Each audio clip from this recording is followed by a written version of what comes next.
Go ahead and include this in everything. When you go into My Math Lab for this class, when you go to your assignments, and this is different from what I told you, Cherie, because I was able to move it. When you go into your assignments, oh, I'm in the wrong one, sorry. Let me get back to the other one. I clicked on the wrong one.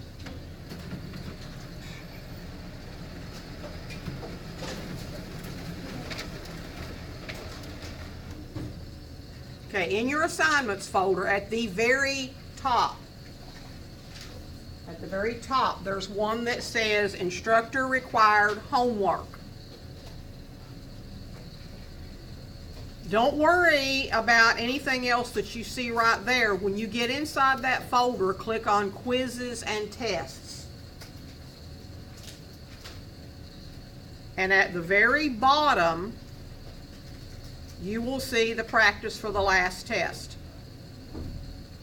Okay? You have unlimited numbers of attempts to do this. You can practice as much as you want to for the test. This actually is a version of the test. The only thing different will be that the way that I've constructed the test, it will not necessarily give you the same questions every time you take it. It kind of selects, like, there's a pool of 3 or 4 questions for one question. So the first time through, you may get the first of those, or you might get the last of those. You may get the same question both times. The numbers regenerate in the questions too, so you're actually taking the test as practice for the test. Okay? You have 120 minutes to complete the quiz. That's about the amount of time you would have in class to complete a regular test. The reason that I did that is because you'll need to feel that pressure just like you would when you're actually taking the test. Okay? So you can actually take this test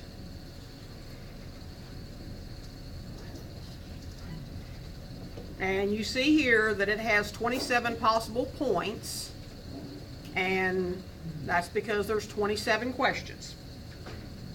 When you take the actual test, it will look just like that. You can't see the actual test yet because I've got it set with a password, and we will do that test in this class on Wednesday. Okay? Practice worth quiz grade. It is worth quiz grade, so do it at least once, please. Do it at least once. I will drop your lowest quiz grade, so if it happens to be the lowest one, that will be okay. But I would like for you to practice until you do really well on it, because that means you'll do really well on the test.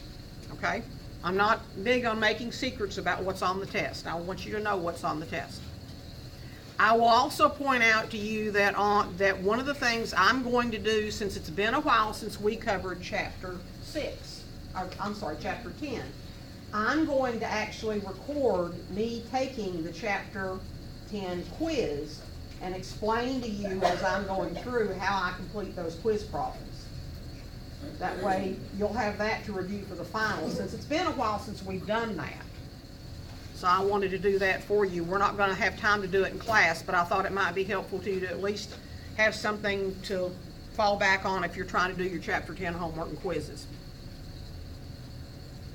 So for the moment, what we need to do is we need to get started on talking about chapter 9. And chapter 9 is about differences of means and proportions, which is the same thing that chapter 8 was about. But the difference in chapter 8 and chapter 9 is that chapter 9 we're talking about 2 populations. Before we were talking about testing a claim about a population, 1 population. Now we're going to be talking about checking for differences between 2 populations. So when you were talking about it, do you mean that you're going to record chapter 10 and then post it on chapter 10 or? Probably not till tomorrow. Chapter 10 won't be on this next test, Yeah. but chapter 10 is on the final exam, and I know we only had like 1 or 2 questions on the first exam about it, so I wanted to make sure you had a little bit more review for that. more than just what's on the practice final. Oh, and I'm glad you said that, because I was gonna tell you too, there is a practice final in my math lab. There's also a practice final in Shobi. And the practice final in Shobi already has the answers posted. It is not for a grade. I will also record working through the entire practice final for you and post that in that same folder in Shobi to help you with that. So that'll be like a final exam review session that you can do on your own. What do you do in the, when do you went over the final exam? Like What- you said you're gonna record it, like you went over the final exam? Yeah. Or review for it, when are you doing that? I probably will get that done tomorrow afternoon or tomorrow night. That won't be during class? It won't be during Like at class. home? Yeah, I'll do it at home. I do the recordings at home. Okay. I can record at home as well as at school. Okay, so let's start with chapter 9. And we need to talk about, well, we've talked about independent and dependent before. And it's kind of the same thing we're gonna talk about now when we talked about probability being independent and dependent. Two samples are independent if the selection of sample data from one population is completely, absolutely unrelated to the selection of sample data from the other population. They are not related in any way. Okay? Basically, you have two totally separate populations. There is no way to pair them or to link them. And one sure way to know if you have independent samples is if your sample sizes are not the same. Then it has to be an independent sample. Now, it is possible for independent samples to be the same size. But if you see that the sample size is different from the two populations, you know it's an independent situation.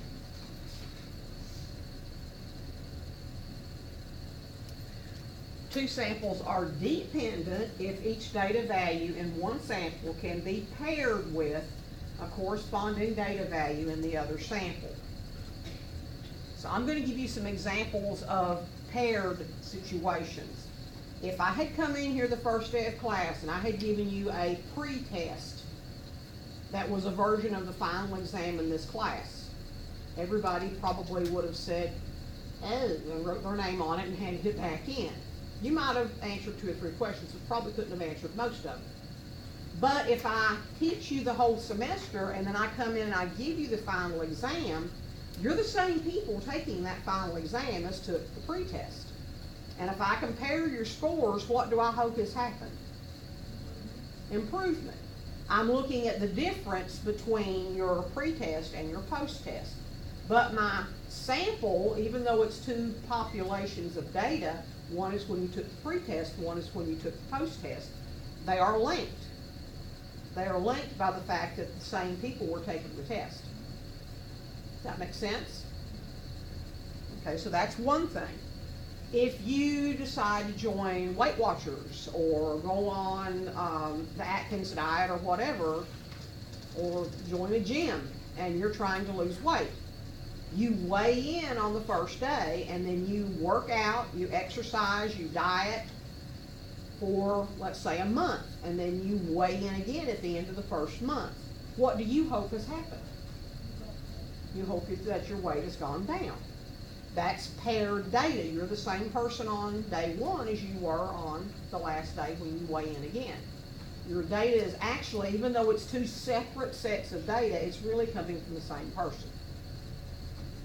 Those are a couple of different examples of when we have dependent samples. You can also have a dependent sample if the data values actually do come from 2 different sets of people, but those people are somehow paired. For example, if you're trying to determine if there's a difference in the way that the husbands feel about something, or some measure of the husband's health statistics are compared to the wife's health statistics. Well, those people are paired. They're linked. There is one husband and one wife, and then you're actually comparing them to each other, but they are still paired or linked. Okay, so those may be dependent samples.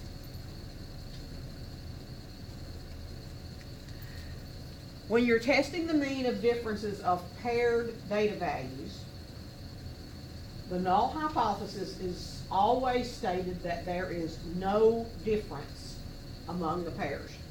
None. There is no difference. The alternative hypothesis is going to depend on the problem, and it could be that the difference is negative, meaning that you lost weight, or the difference is positive, meaning that your test score went up, or they're just not the same. We're not predicting or claiming that they went up or down either one, we just think they're not the same. Okay? When you do this kind of hypothesis testing, we already did this kind of hypothesis testing in Chapter 8. Because all you're going to do is you're going to take your pairs of data and you're going to subtract after minus before. That's always the order that you subtract it, is after minus before.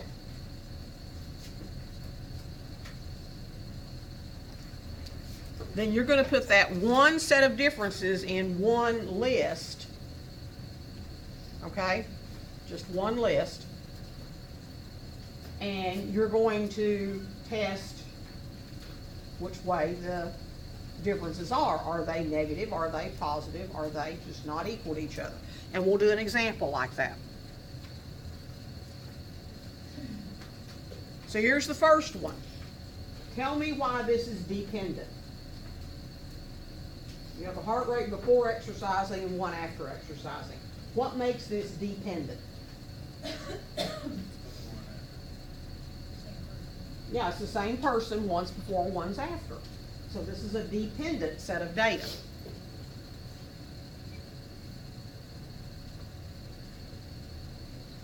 Why would this be independent? Two different groups. One's males and one's females. And they're not telling us that they're related in any way. So that's independent. So this is our steps for hypothesis testing. Write the hypotheses and label the claim. We did that before. Decide on the sampling distribution, normal or t-distribution. Normal if you know the standard deviation of both populations. T-distribution if you don't know the standard deviation of either population.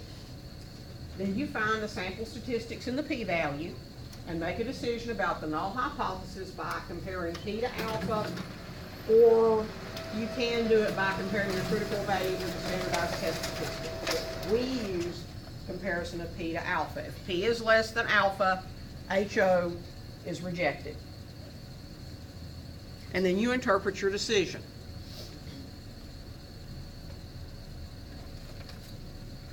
So here's an example. You want to buy a vacuum cleaner.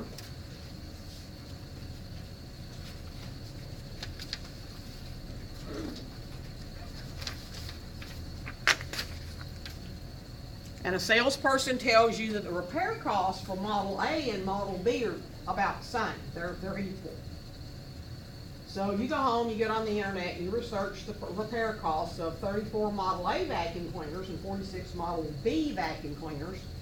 And your research shows that the average repair cost for Model A was $50.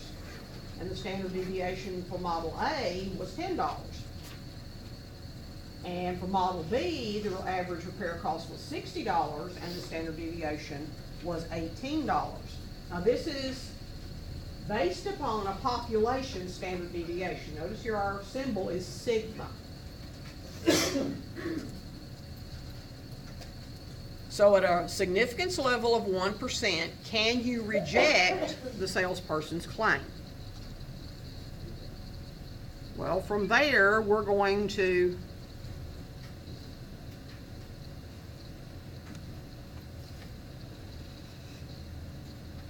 get a copy of the problem here.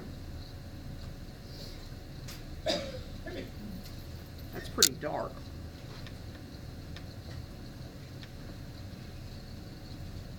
That's a little bit better. And we're going to get a calculator. And we're going to set this up. So remember the steps. First thing we need to do is write down the claim. And who's making the claim according to the question?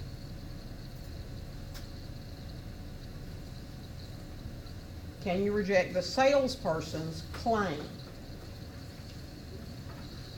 Well, the salesperson's making the claim. What did they claim?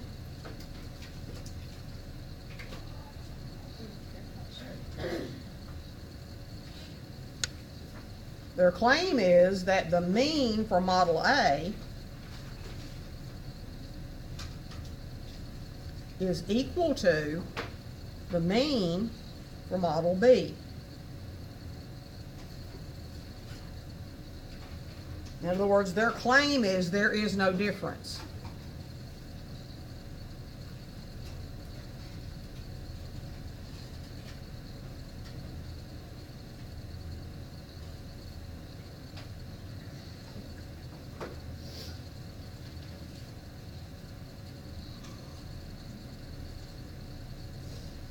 Written out in words and in symbols, that's the claim. Now, what is true if this is not true?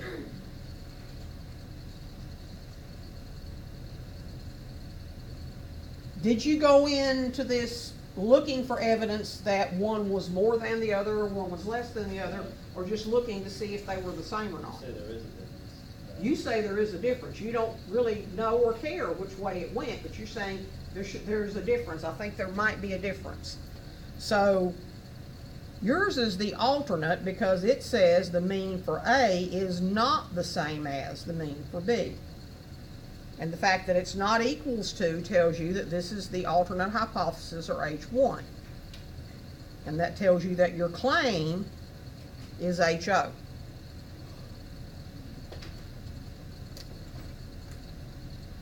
Now you're going to need some information out of the problem. You researched the repair costs of 34 Model A vacuum cleaners. So that was N equals 34. And 46 Model B vacuum cleaners. So that was N equals 46. And since we're doing a two-sample claim, or a two-population claim, we're going to turn the calculator on. We're going to go to stat because that's where we've gone for every one of these. We're going to go over to tests. Z-test is for one population, if you know sigma. T-test is for one population, if you don't know sigma. Two-sample Z-test is if you are testing two populations and you know sigma. Do we know sigma according to this problem? Yeah. Yes. So this piece of information right here tells us that we are going to do a two-sample Z test because we know sigma. If we didn't know sigma, we would choose the one after it, and that would be a two-sample t-test. So just like before, we get the choice. Do we have data or do we have statistics? And we don't have the data, we've got the statistics. So we choose stats. So the first thing it asks us is, okay, what are your population standard deviations? Well, for population 1, or A, it's 10. And for population 2, which is B, it's 18. The mean for model A is 50. The sample size for model A is 34. The mean for model B is 60. And the sample size is 46. And then we keep on going down, and it asks us, what does the alternate hypothesis say? It says it's not equal to, so we choose that one.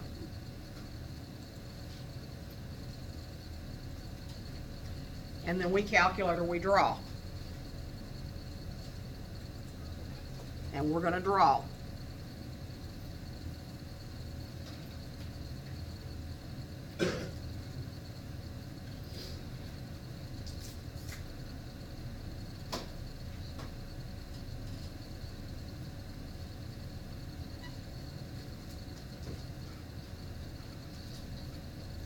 And when we get that drawing, this is what we see.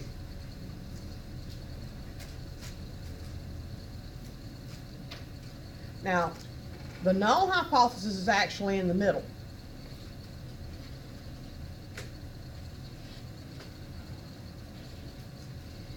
Okay? Anything that falls in either tail says that there's a difference, that they're not the same. If it's on this end,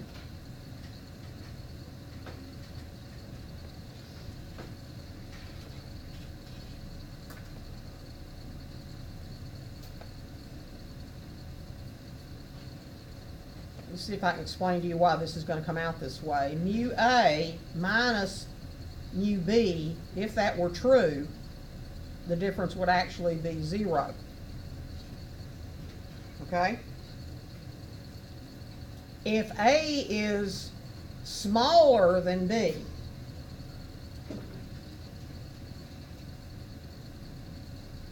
then that difference is going to be negative.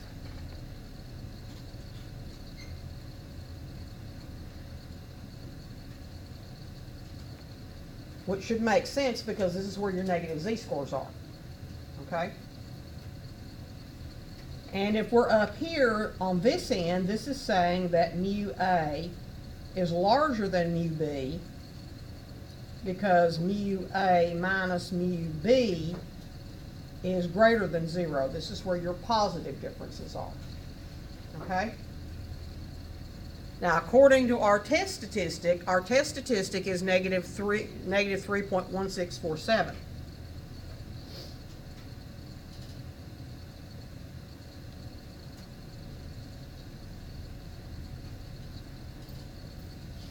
And that's enough for us to make a decision. Because what we're going to do is then we're going to compare to the alpha value, which was, if you looked up here in your problem, that was 0.01. So there's alpha, and here's your test statistic.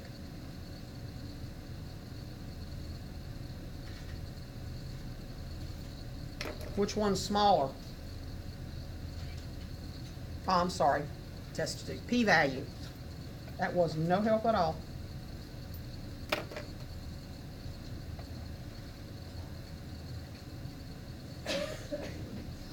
Your p-value is 0.0016. So which is smaller, 0.0016 and 0.01? Okay, so that's less than, which means the p-value is less than alpha. So what's happened here is that alpha is 0.01 and our p-value, that little bitty tiny bit right there, so it's smaller than 0.01, and we're going to reject HO.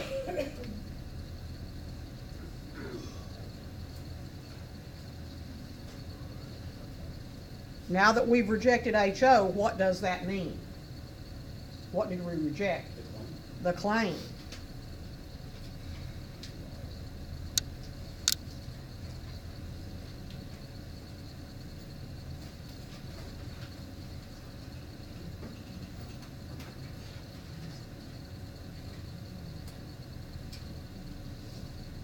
There's a lot of cells in these claims are probably rejected. Probably.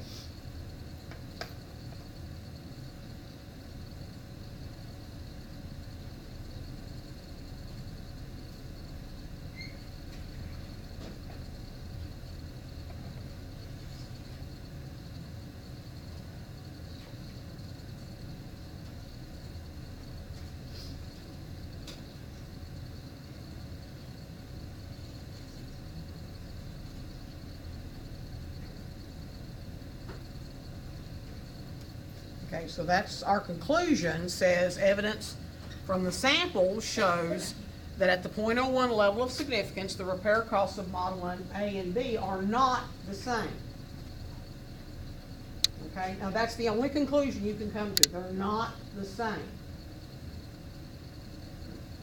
Even though this fell in the left tail, and it seems to imply that model A's costs are lower than model B's costs.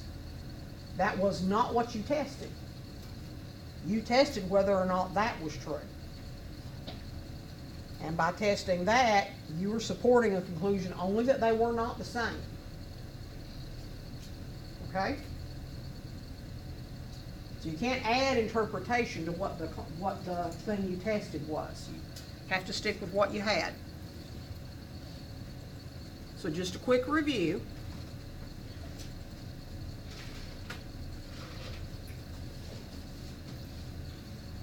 Two sample z-test because we knew what sigma was. Our input was from statistics.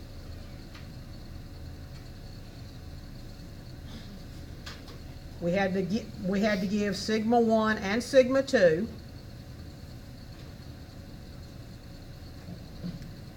We had to give sample mean 1 and the sample size.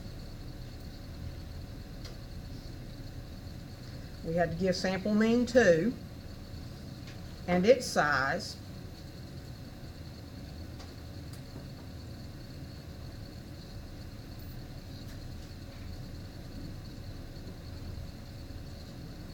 We had to state what H1 said, just like this is always what we do on every one of these.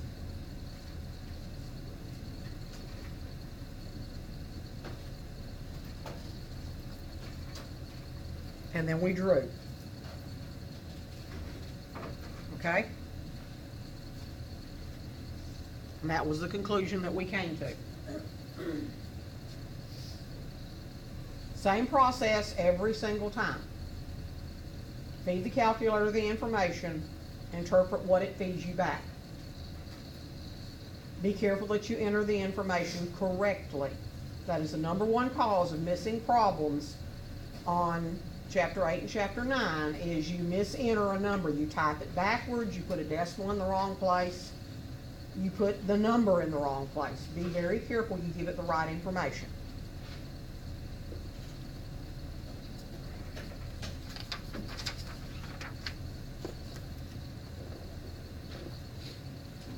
So here's our next example.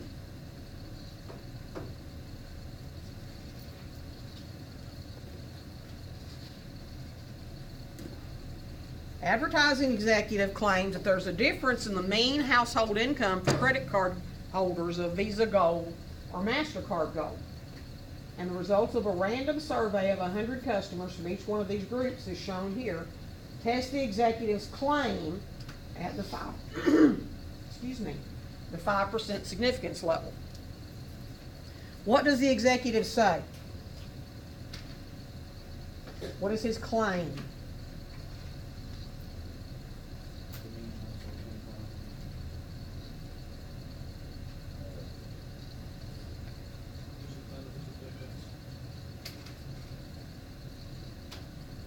There is a difference.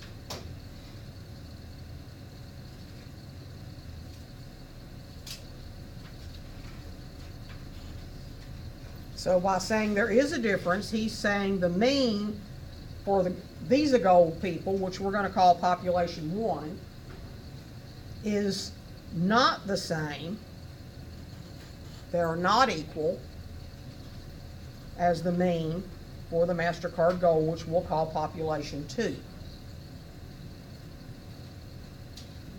Okay? If the claim is not true, what is true? They are the same.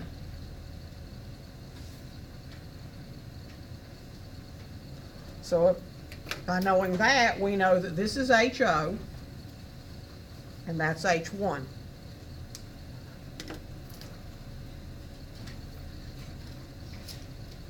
So again, we're going to go to the calculator.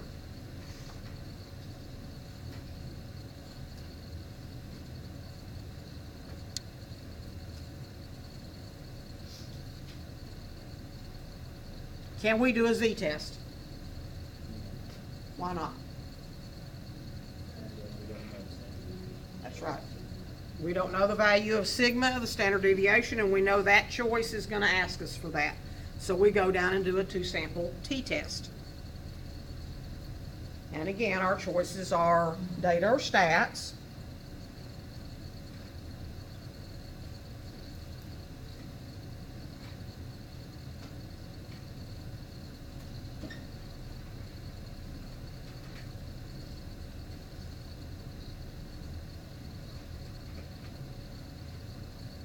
And the first thing it asks us for then is the sample information.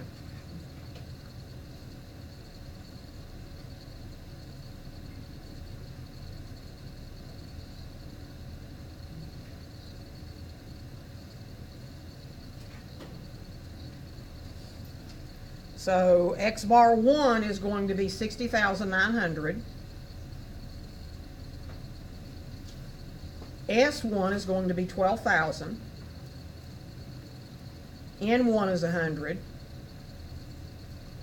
N2 is also 100, but remember I told you just because they're equal doesn't always guarantee you that it was dependent, and this one is not, it's independent. X bar 2 is 64,300.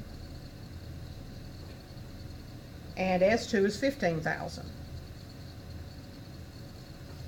So we're going to put those numbers in.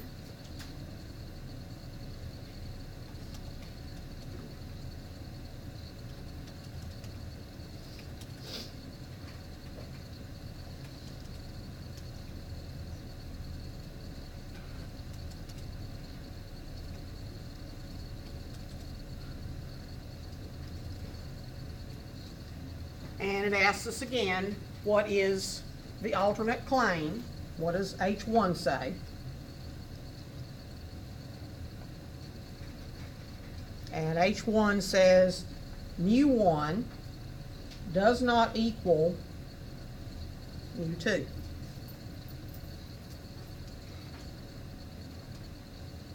And then it asks a question that you didn't see on the other one, because on the other one we had the population standard deviations, and it could decide for itself whether or not you would do something called pool the variances.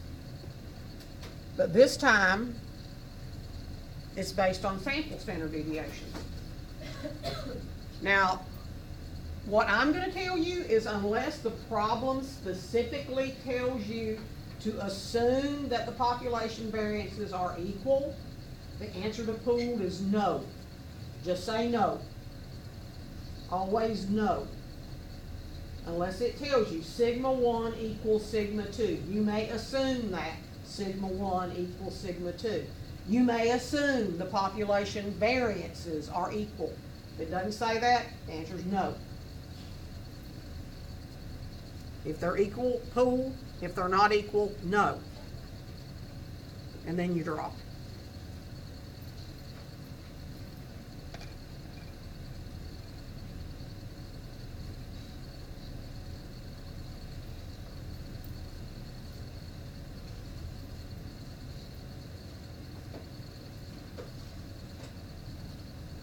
Remember what I told you about seeing a lot of black on the screen? Black is evidence that supports HO.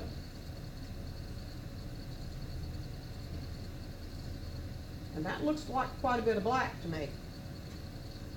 Quite a bit of shading.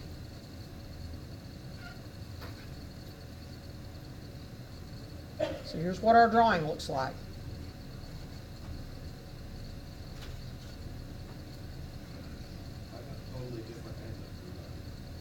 Okay, pull your two sample z-test screen back up again. Let me move the calculator so you can see. T-test. Pull your two sample t-test screen back up again and make sure you got your numbers in right.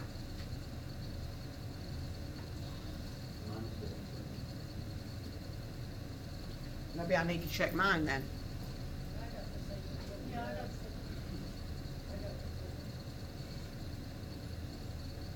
Okay, let's all go back to the test menu.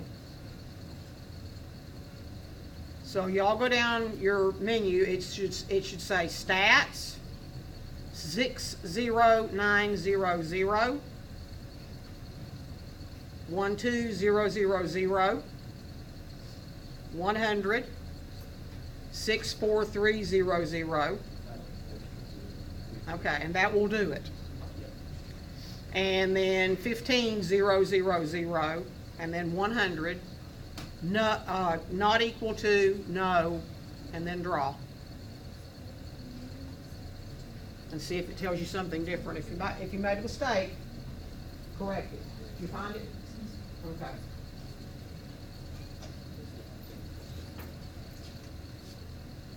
That's why I said you have to be very careful you get your numbers in there right. Double and triple check.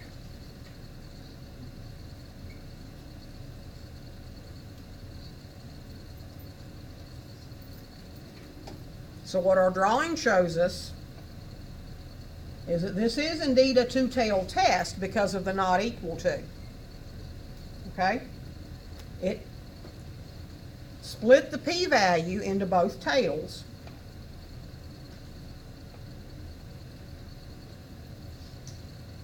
Our sample actually fell on this end.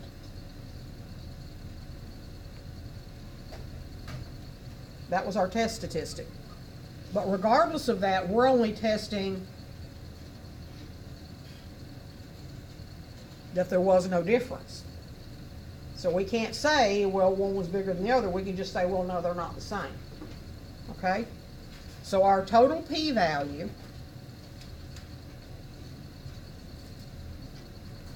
is 0.0783.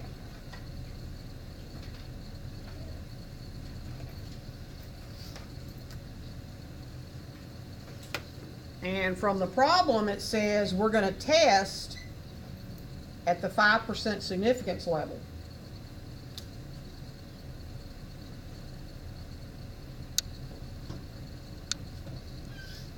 Which way does our inequality sign go?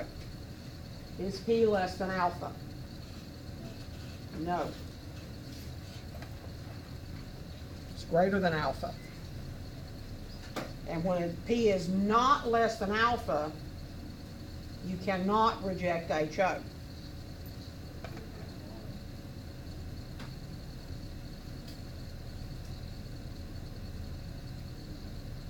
It does appear that the advertising executive is wrong.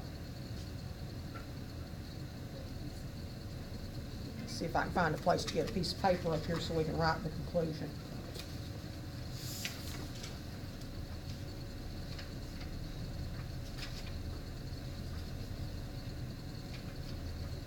So here's our conclusion.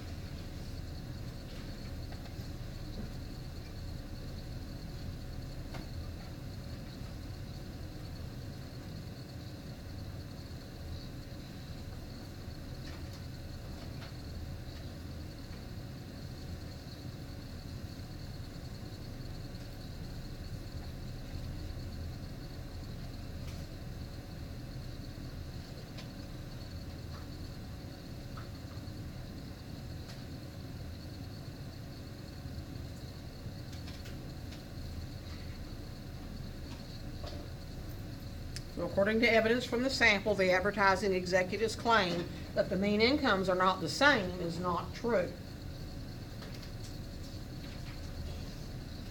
His claim is incorrect. Okay?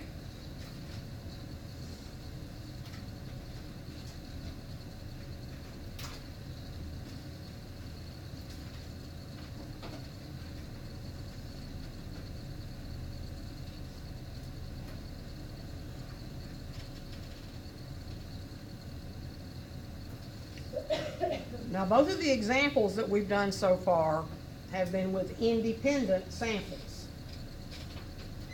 And just as a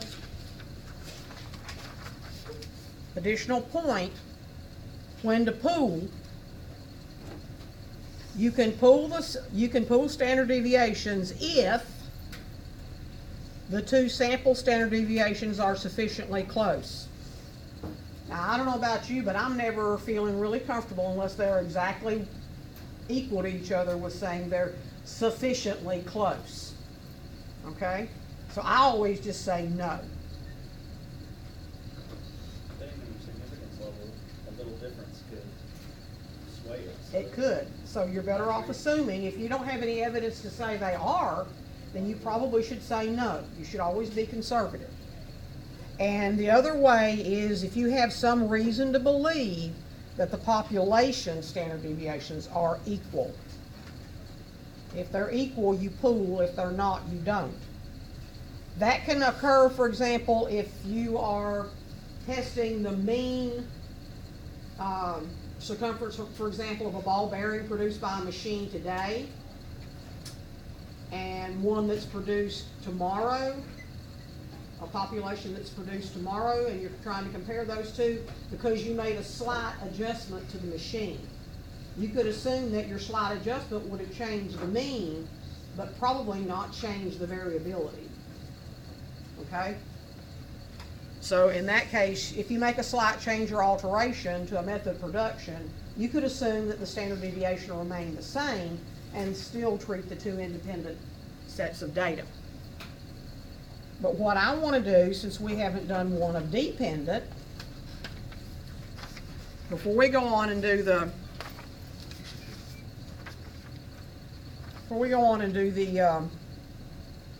practice problems, I'm not going to look at this because we don't have those. But here we've got a set of dependent data. The following table shows the heart rates in beats per minute of 5 people before exercising and after. Okay, we said that this was dependent.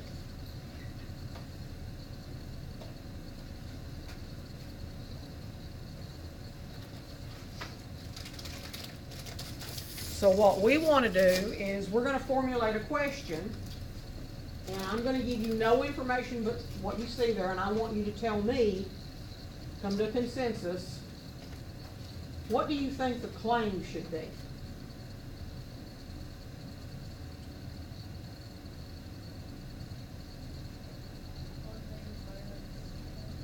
Okay.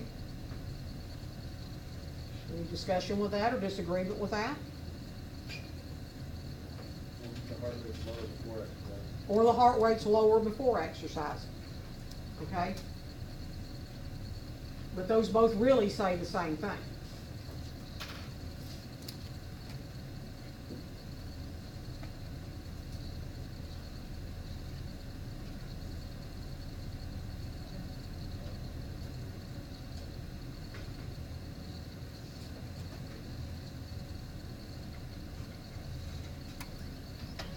Now, if this was our claim,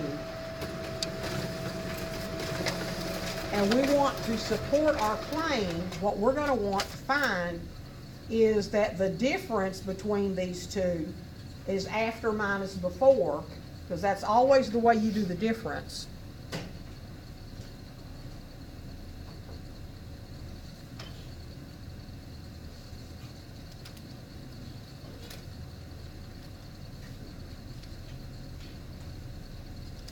So if that's our claim, and we're measuring after minus before, are we looking for positive differences or negative differences? That would be positive because this is higher, this is lower. Okay? This is higher, this is lower, this is higher, this is lower, this is higher, this is lower. Okay, so that translates to this.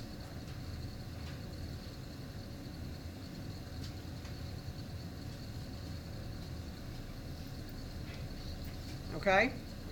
That you're looking for positive differences. And then what you're going to actually test is the differences. And I'm going to show you how we're going to test them without having to sit there and do a lot of beforehand arithmetic. I want you to go to your stat and go to edit. And if there's stuff in list 1, clear it out.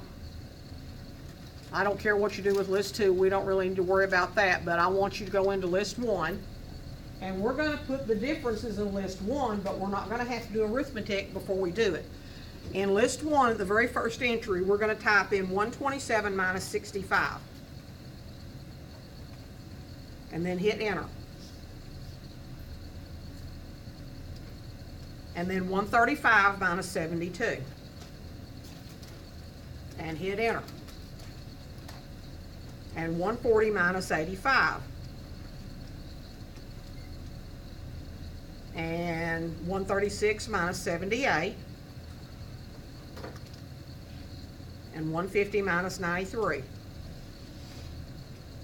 Now all of those differences are positive, okay? Which seems to support our claim. The question is, are they sufficiently positive? Are they sufficiently large enough to say that it didn't just happen by chance? So here's how we're going to do this, the problem. We're going to go to Stat, over to Tests, and we don't have two sets of data because this is dependent samples. We have one set of differences. So we do this just like we would do it if it was a Chapter 8 problem. We do a t-test. And we do the t-test based on the data that is in List 1.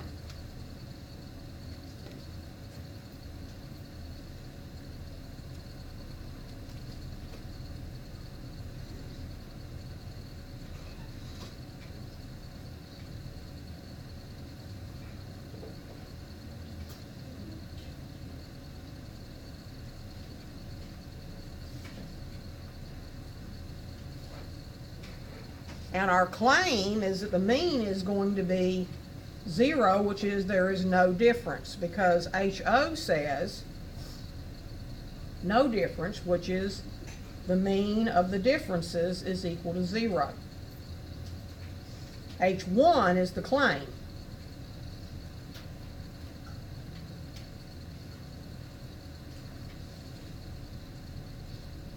Okay?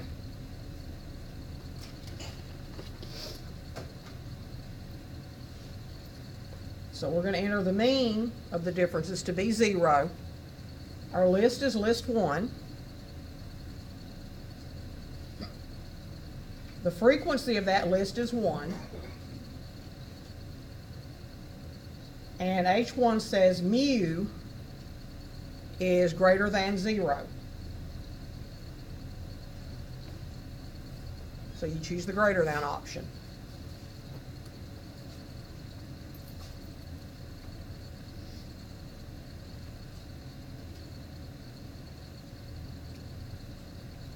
And then we're going to draw.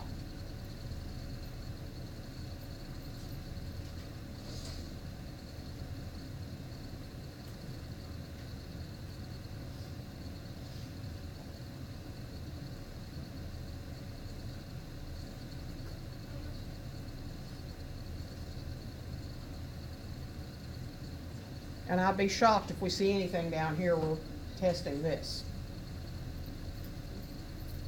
So when we hit draw, this is what we see.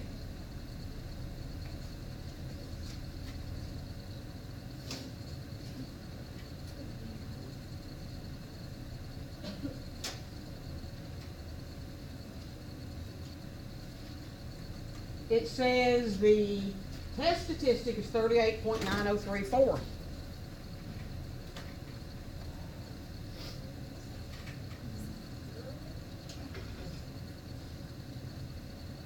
Which means that our differences are actually way over here off in the air somewhere.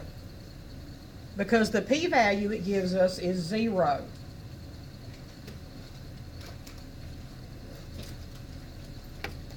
How am I going to interpret a p-value of 0? I don't have an alpha to compare it to.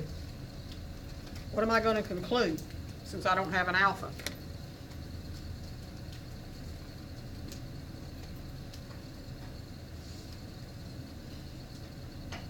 What if alpha was 0.05?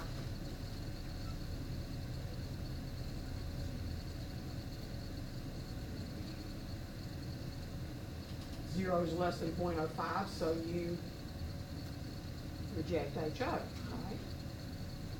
What if alpha was 0.10? You reject HO because 0 is less than 0.10. What if alpha was 0.01? You reject because 0 is less than 0.01. What if alpha is 0.001? You still reject. What does a p-value of 0 tell you that you're going to do about your null hypothesis? You're always going to reject it. A p-value of 0 is lower than anything. Okay? So a p-value of 0 says you reject HO. And if you reject HO, you have supported the claim, the evidence of these 5 people with their before and after heart rate supports the claim that their heart rate increased after exercising. Okay?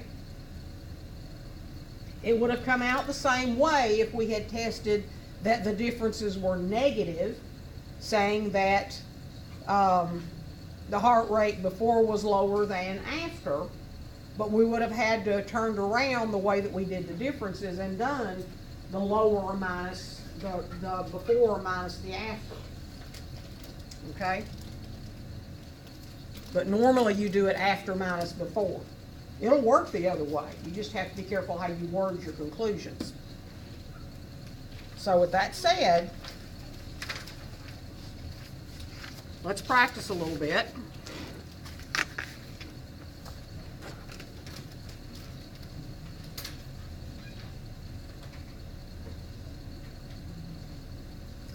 According to an NPD group report, the mean number of meals prepared and eaten at home is at least 700 per year. Suppose that a random sample of 76 households showed a mean of 683 meals prepared and eaten at home. A previous study indicates that the standard deviation of all meals eaten and prepared at home is 54.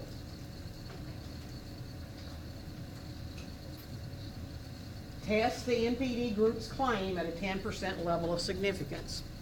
So we need to follow our steps. First step is to write the hypotheses and label the claim.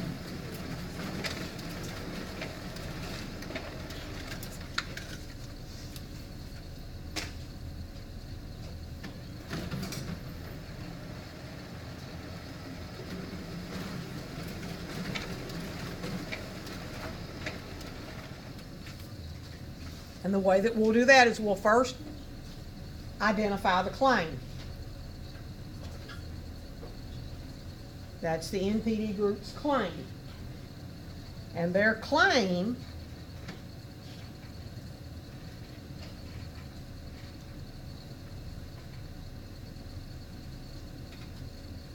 is that mu is at least 700. That means mu is, how do I say that? Okay.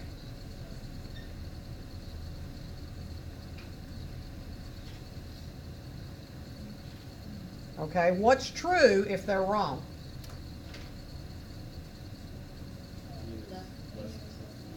Okay.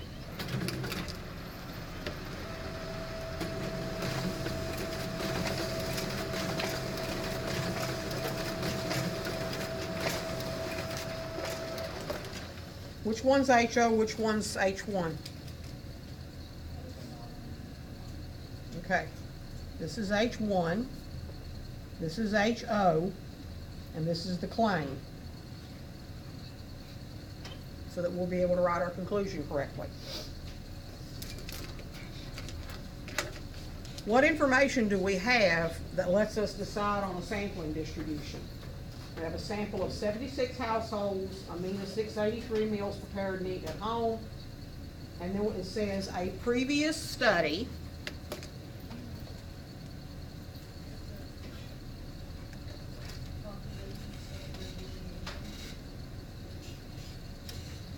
That's right, because that's about all, okay? So this tells us that sigma is equal to 54.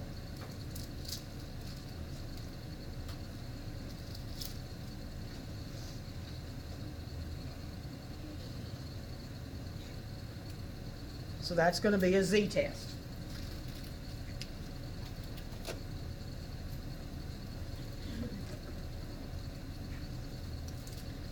So now we need to find the necessary sample statistics. So here's our simple random sample of 76 households.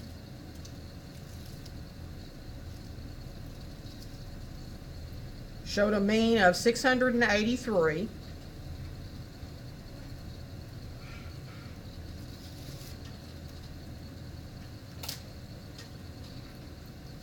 And we have a population standard deviation, so we don't need that information from the sample. And we need to identify alpha, and it's going to be 10%.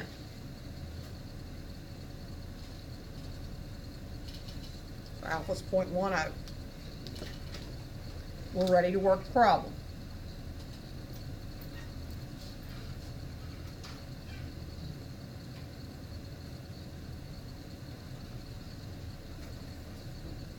So we're going to do a z-test. We have statistics. The mean is claimed to be 700. Standard deviation that we're given is 54. The x-bar value is 683. The sample size is 76. And our H1 says less than.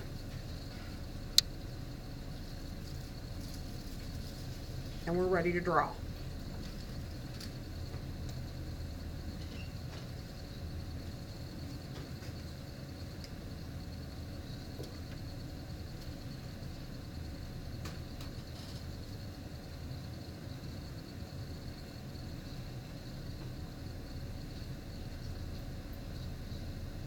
And remember, what we're claiming is it's centered at 700.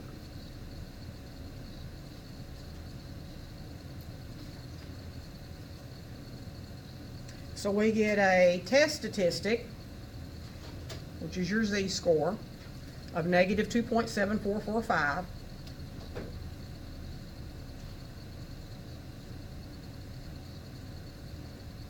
But the more important thing we get is the p-value. The p-value is 0.003. And we're going to compare the p-value to the alpha value. So is p less than alpha? Yes, p is most definitely less than alpha.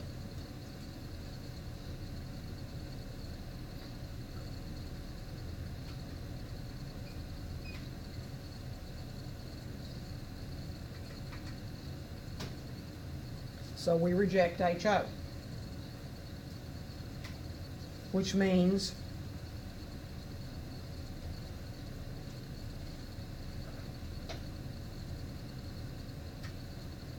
we reject the claim.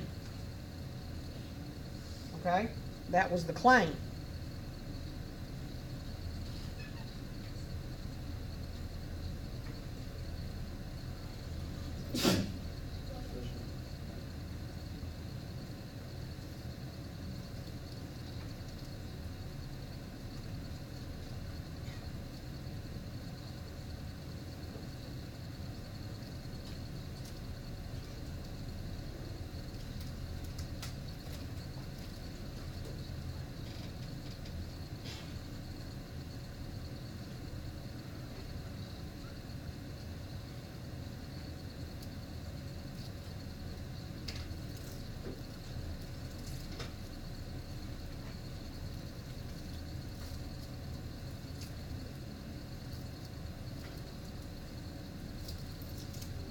Sample evidence does not support the claim that the mean number of meals prepared and eaten at home is at least 700. Okay?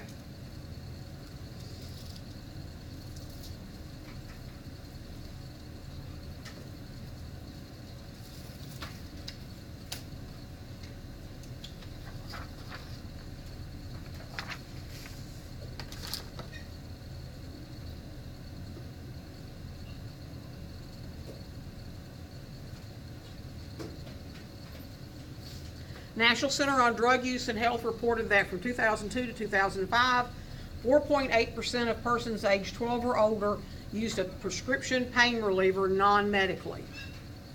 Suppose that a random sample of 900 persons aged 12 or older taken this year found that 54 had used a prescription pain reliever non-medically.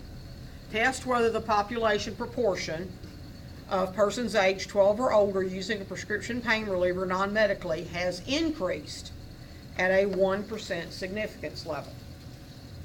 Now, rather than going through and working every single one of these, what I'm going to do is I'm going to go through with you and help you pick out, because the answers are posted in Shobi. Okay, but I'm going to help you go through and pick out the information so that you can work them on your own. Is this a Z-test or a T-test?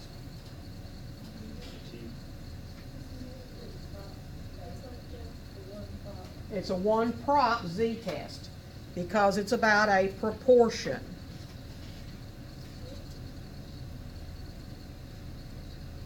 Are you sure the answers are in Shobi? I'm pretty sure. If they're not, they will be. Yeah. Oh, well, I can fix that.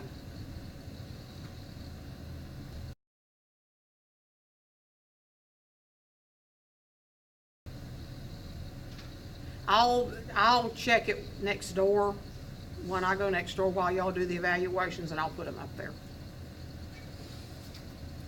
Okay, so this is going to be a proportions test.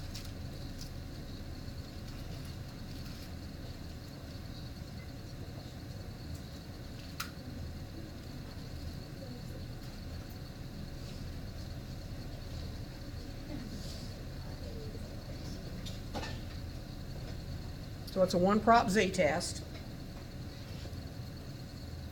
What's the claim?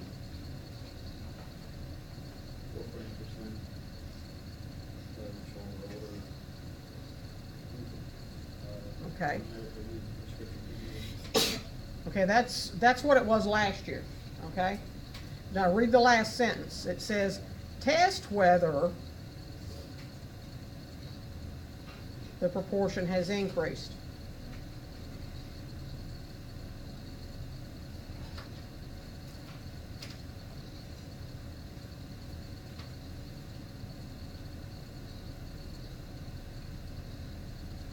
So has it gone above 4.8%?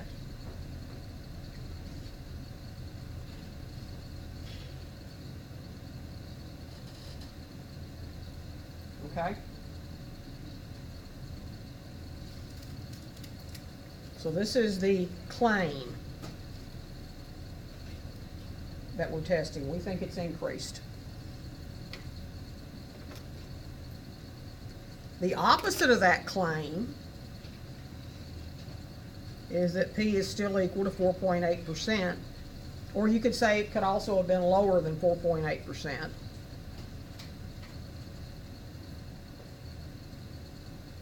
But this is HO, this is H1, and now we need our sample evidence. So we have a random sample of 900 people.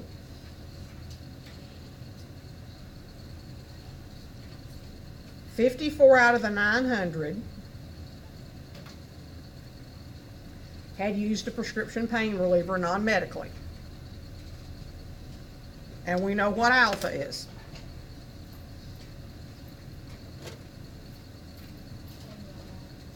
Alpha's 0.01.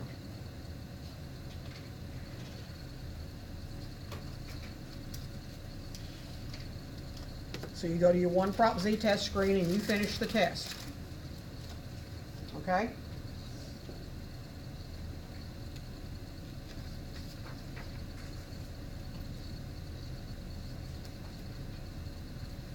Volume in ounces in a sample of 36 cans of Coke was found to have a mean of 12.19 ounces with a standard deviation of 0.11 ounces. The line manager claims that a mean amount of Coke is greater than, that the mean amount of Coke is greater than 12 ounces, which causes lower company profits. Zach? What's the P that we put in for? It- The 0.048. Okay? Remember, it's whatever is in HO. And you have to enter it as a decimal, not as a percentage. Okay, the manager claims that the mean amount of Coke going in those cans is greater than 12 ounces, which causes lower company profits.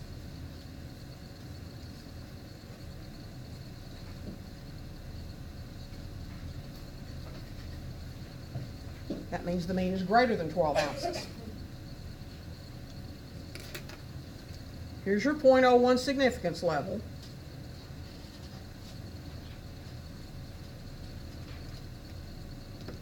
We have to write HO and H1, which means we need the opposite of this. So that's HO, and this would be H1 because it has the greater than sign. And then we get our sample information, 36 cans, mean of 12.19.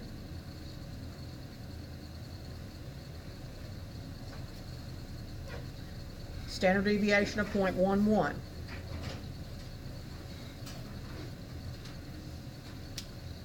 It's a test about a mean.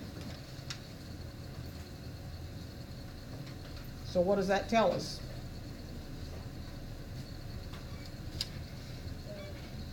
It's a t-test because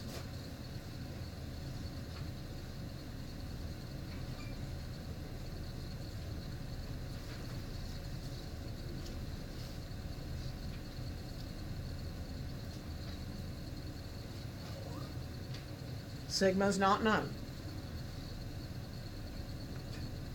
Okay?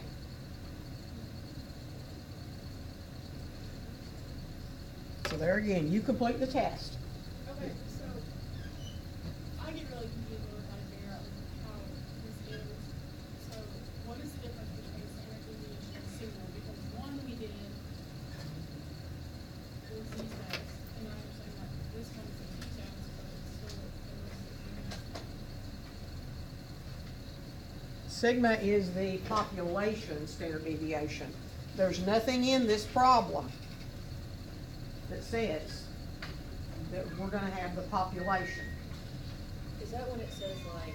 Assume, it'll usually say assume that, or it is known that all. So Okay. we've known that all meals are number one, that's why we did. Yes, yes, that's exactly right. The reason that we knew in number one that we were using a z-test is because, well, that's not the right one, sorry. This one. Is because it says the standard deviation of all. Okay. That's what told us that sigma was 54. Okay? So it has to make you believe that the population standard deviation is there. And you won't have both. If what you get comes from a sample, that's all you've got. Okay. Okay? So that's why this is a t-test. And that's why we're doing it this way rather than completing the test, because this is the hard part, is the figuring out part. Okay, suppose you want to either move to a small town in Ohio or a small town in North Carolina. Did some research on property taxes in each state. You find that a sample of 15 homes in Ohio has a mean property tax of $264.67.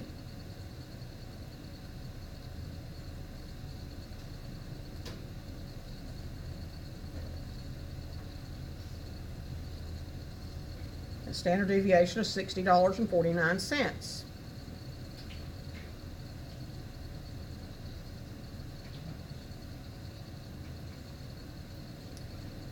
Then it goes on and it says you find a sample of 12 homes in North Carolina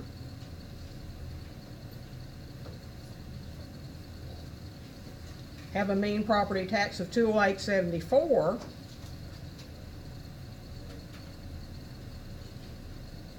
and a standard deviation of $31.87.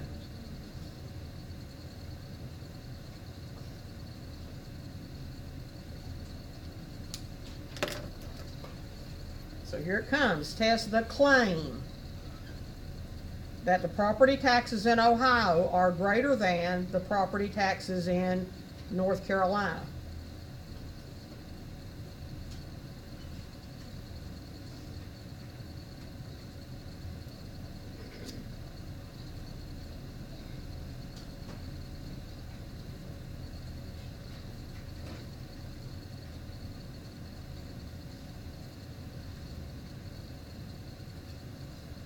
So they're claiming that the mu for Ohio, and let me just call that OH and NC because use of zero would be a little dicey there. So the mean for Ohio is greater than the mean for North Carolina. Would this be HO or H1?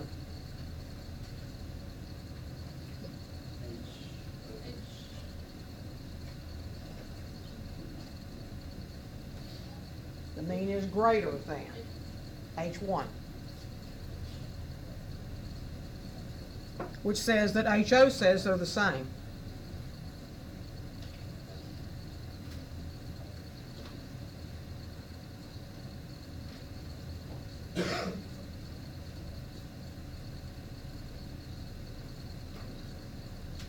Okay? First thing we have to do is decide on a test. Is this about proportions? No, it's about means. Do we have one sample or two? Two. So that tells it's a two-sample test. So is it two sample Z or two sample T? Why do we know it's T and not Z? Okay. So two samples.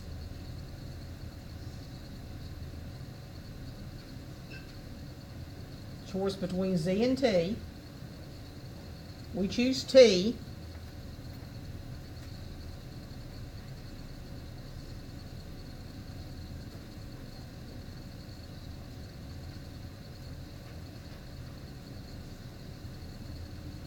Because we don't know sigma for either one of them. Okay? So you're going to do a two-sample t-test.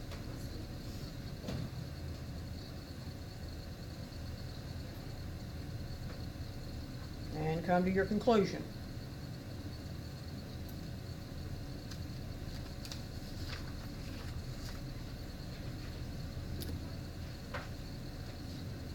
Which one was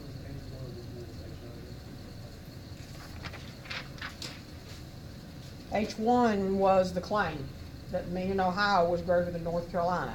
HO says that they're equal. HO always says they're equal. Okay?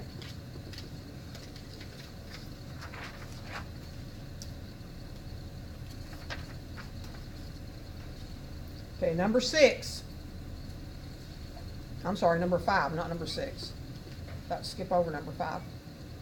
Researcher claims that listening to Mozart improves scores on math quizzes. Random sample of 5 students took math quizzes, first before and then after listening to Mozart. Test the claim.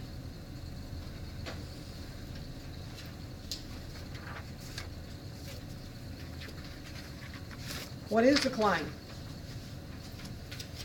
In words.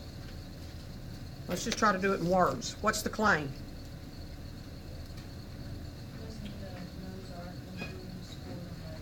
Okay.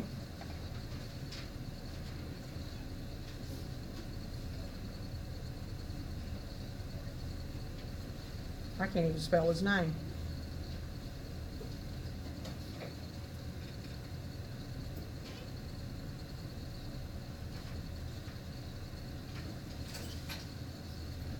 Now, given the evidence that we've got here, how are we going to test that claim?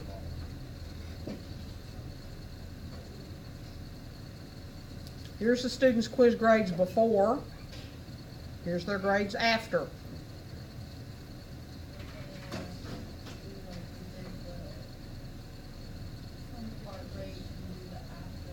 Okay, we're going to do after minus before.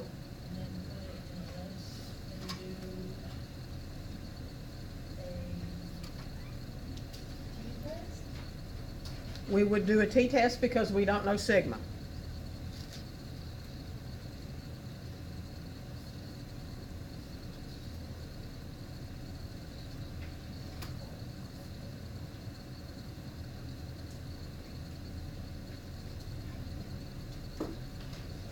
And then if Mozart improves math scores, what do we expect to see in list 1?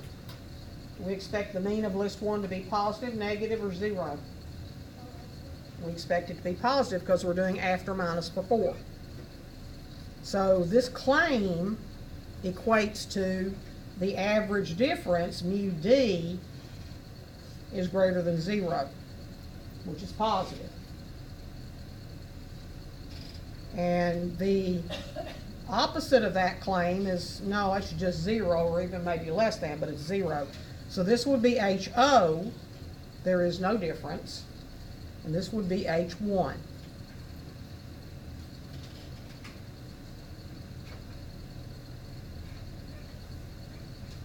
And because we're only testing one list of differences, we're going to do a t-test, not a two-sample test, because we're just testing the differences.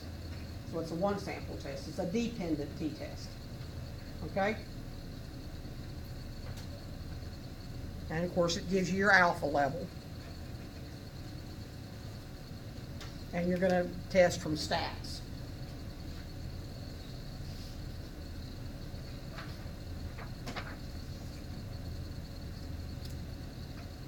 Let's look at number 6. American Federation for Teachers publishes an annual teacher salary report. Based on sample data, in 2003, California led the nation in mean teacher salary with $55,693. Michigan was in second place with $54,020. That was in 2003. Suppose another study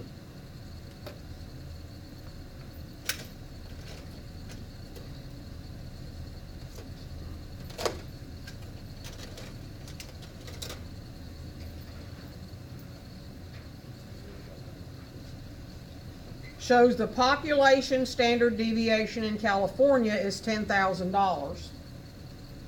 And the population standard deviation in Michigan is $9,000. What did they just tell us? Exactly. They've told us this is going to be a z-test.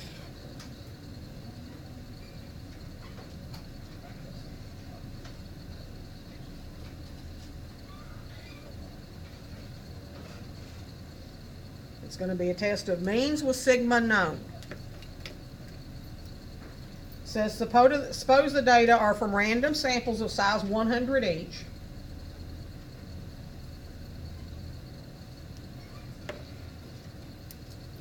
At a significance level of 0.05.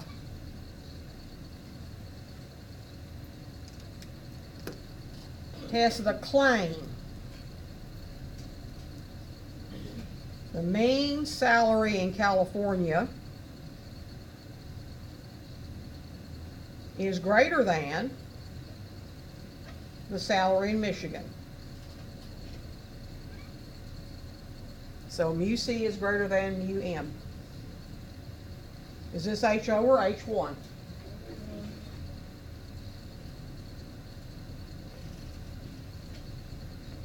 What would HO say?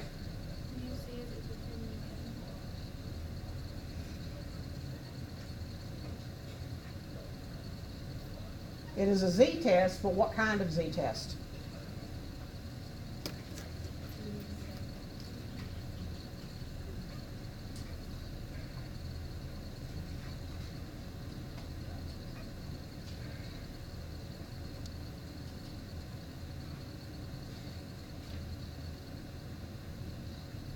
Okay, since you're doing a comparison, it's a two-sample z-test. And your sample information for mu C, X bar C was 55,693. And X bar for Michigan was 54,020.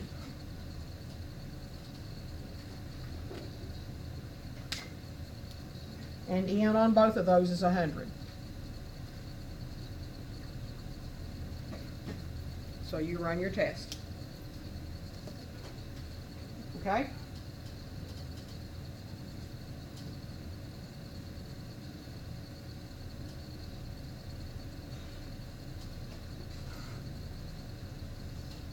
think we got 2 more.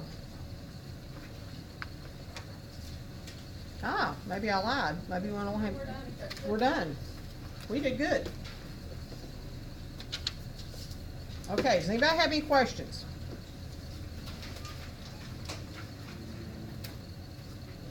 Okay, when I give you the next test, I will give you, and this time no one will take it back from you, I will give you the final exam formula sheet that you will get.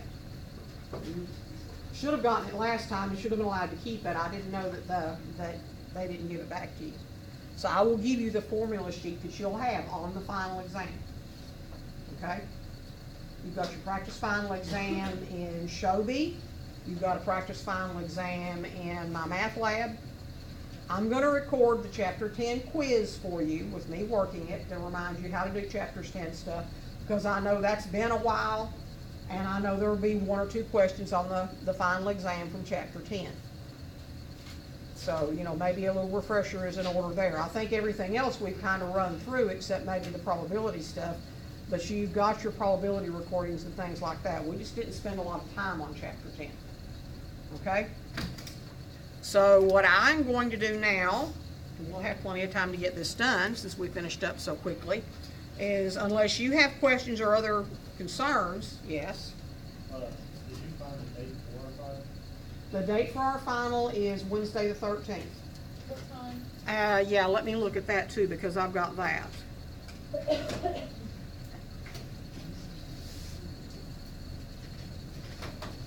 Scott was in a hurry before he left, so I think what he was trying to say is like, you said the deadline for 0530 is Monday, right? Yeah. He said he's gonna be in there like that week. He will be, and you can, but what I'm encouraging you to get done with that by Monday so you can study for this. That's the reason, that's, every time I said it, I said, if at all possible. Yeah, I was trying to tell him to do that. Yeah.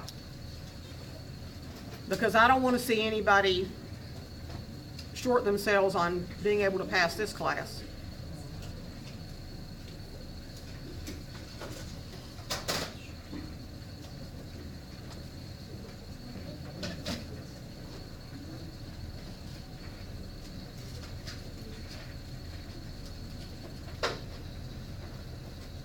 Okay, I've not published this yet because I'm waiting on rooms for some of this.